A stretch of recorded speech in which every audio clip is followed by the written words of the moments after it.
दुनिया में सबसे ईमानदार समझे जाने वाले जो देश हैं वो हैं स्कैंडिनेवियन कंट्रीज। ये पूरी बिहार की शासन व्यवस्था को दो नेता नीतीश कुमार, तेजस्वी यादव और उनके 5 अफसर चला रहे हैं। जनता की भागीदारी है ही नहीं।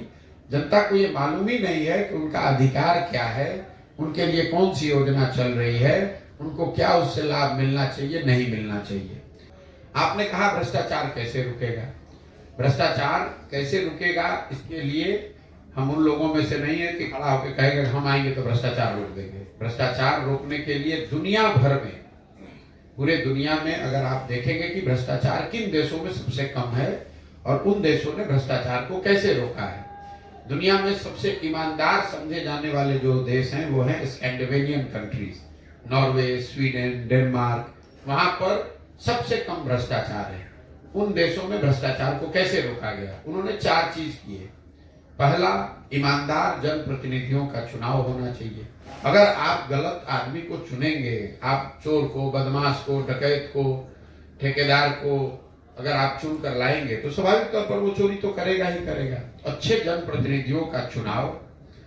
दूसरा, सत्ता और संसाधन का विकेंद्रीकरण। बिहार में अभी जो व्यवस्था है, ये पूरी बिहार की शासन व्यवस्था को 2 नेता नीतीश कुमार, तेजस्वी यादव और उनके 5 अफसर चला रहे हैं। सत्ता और संसाधन दोनों का इतना केंद्रीकरण कर दिया गया है कि 5 ही आदमी पटना से बैठ के निर्णय लेता है कि किसको कौन योजना बननी है, कौन योजना रुकनी है, कहां पैसा जाना है, कहां पैसा नहीं जाना है। इसीलिए आप हर जगह सुनते हैं भैया बिहार में बड़ा अफसरशाही है। तो पहला, ईमानदार जनप्रतिनिधियों का चुनाव। दूसरा, सत्ता और संसाधन का विकेंद्रीकरण। तीसरा, जन भागीदारी। लोगों को जिस सड़क की आप बात कर रहे हैं, लोगों को अगर ये जानकारी हो कि भाई इतना पैसा आया है, इतना पैसा इस ठेकेदार को दिया गया है और इस चीज को इस तरीके से, बेहतर तरीके से इतने दिन में सड़क को बनाया जाना है। जनता की भागीदारी है ही नहीं। जनता को ये मालूम ही नहीं है कि उनका अधिकार क्या है, उनके लिए कौन सी योजना चल रही है, उनको क्या उससे लाभ मिलना चाहिए, नहीं मिलना चाहिए। और चौथा, बड़े पैमाने पर तकनीक का, टेक्नोलॉजी का प्रयोग। जैसे बिहार में मैं आपको एक उदाहरण से समझाता हूं। यहाँ पर नल जल योजना में हुए भ्रष्टाचार की चर्चा घर घर में है, हर आदमी बात कर रहा है।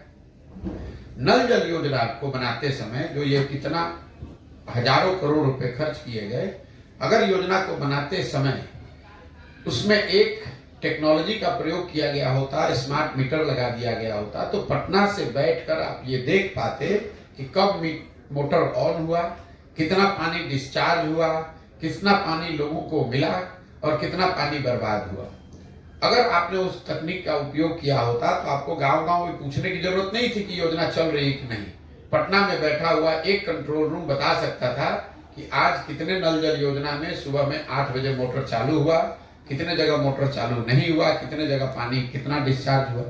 इन 4 चीजों के समावेश से भ्रष्टाचार पर बहुत बड़े पैमाने पर अंकुश लगाया जाए। खत्म नहीं होगा, खत्म बिल्कुल नहीं हो सकता है, ये आप मान लीजिए। ये जो कहता है वो झूठ बोलता है।